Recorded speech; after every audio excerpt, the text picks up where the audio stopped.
وتلك عاد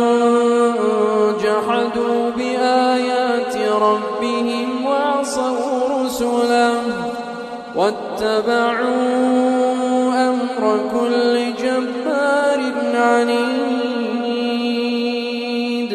وأتبعوا في هذه الدنيا لعنة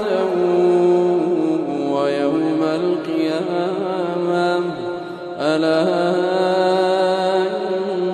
إن عادا